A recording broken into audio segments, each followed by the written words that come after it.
আগত অতিথিবৃন্দ, সবাইকে শুভেচ্ছা। আমি প্রথমে ক্ষমা চেয়ে নিচ্ছি যে আমরা যথাযথ সময় অনুষ্ঠানটি শুরু করতে পারি নাই।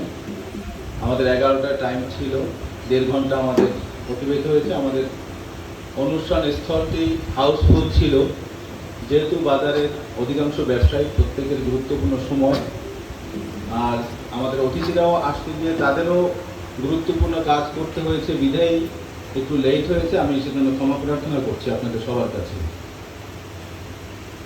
আজকের অনুষ্ঠানটি বৃক্ষরোপণ কেন্দ্রিক, কিন্তু কথা প্রসঙ্গে অনেক কথা এসে যায়। আপনারা জানেন যে শরীরকল স্বেচ্ছাসেবী সামাজিক সংগঠনটি আমরা এই 5ই আগস্টের পরে আমাদের এলাকার যুবক, ছাত্র, সিনিয়র সবাই মিলে এই সংগঠনটি তৈরি করেছি।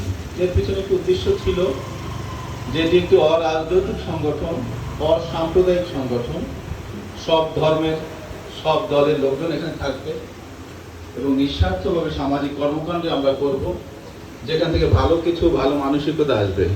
সেই ধারাবাহিকতায় আমরা ইতিমধ্যে অনেক কাজ করেছি, যা এই মুহূর্তে আমি বর্ণনা করা সম্ভব নয়। তবে তার মধ্যে আমাদের রাস্তা সংস্কার, কিছু ঘর নির্মাণ, স্টুডেন্টদের যা পোশাকাতি দেয়া, ঈদ কোরবানি পুজোতে আমাদের কিছু দ্রব্য সামগ্রী বিতরণ সহ অনেক কাজের সাথে আমরা করার চেষ্টা করছি। আস্তে আস্তে এটাকে আমরা প্রাতিষ্ঠানিক রূপ দেওয়ার চেষ্টা করছি সবার সহযোগিতায়। এখানে আমরাই লেবার, আমরাই চাকরিজীবী, আমরাই ছাত্র, আমরাই ব্যবসায়ী। আমাদের আলাদা কোনো লেবার নেই, আমরাই সব করি।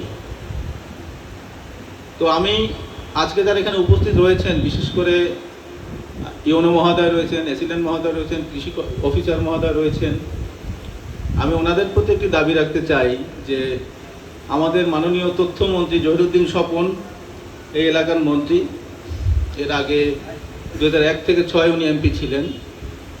এরা সব সময় থাকবে না, 5 বছর পর উনি থাকবেন না, কিন্তু আপনারা আপনাদের হাতে ইতিমধ্যে অনেক ক্ষমতাসীন দেখেছেন, ভবিষ্যতেও আপনারা অনেক ক্ষমতাসীন লোকদেরকে দেখবেন, পাওয়ার পরিবর্তন দেখবেন। এখন স্বপনকে দেখছেন, পরে হয়তো আরও অনেককে দেখবেন, এর আগে অনেককে দেখেছেন।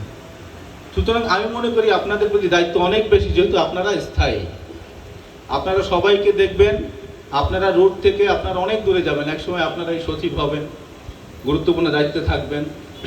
তো আমরা মনে করি আপনাদের সচেতনতাটা রাজনীতিবিদকেও মোটিভেট করবে।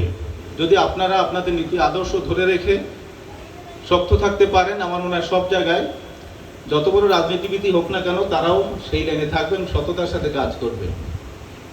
আপনারা জানেন যে আমাদের এই এলাকাটা একটা সময় একটি সর্বহারাবন্দি সন্ত্রাসের অভয়ারণ্য ছিল, রাতে মানুষ হাঁটতে পারত না। তারা কারা ছিল? আমাদেরই ভাই ব্রাদার, আত্মীয় স্বজনরাই ছিল।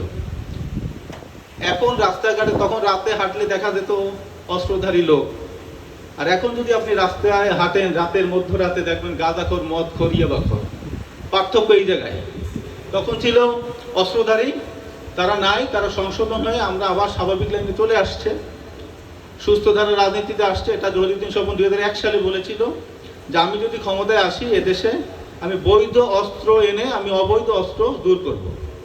সেজন্য তিনি তার নিজের পৈতৃক ভিটায় আজকের যে থানা আইসি, সেটা তিনি তদন্ত কেন্দ্র নিজে দিয়েছেন।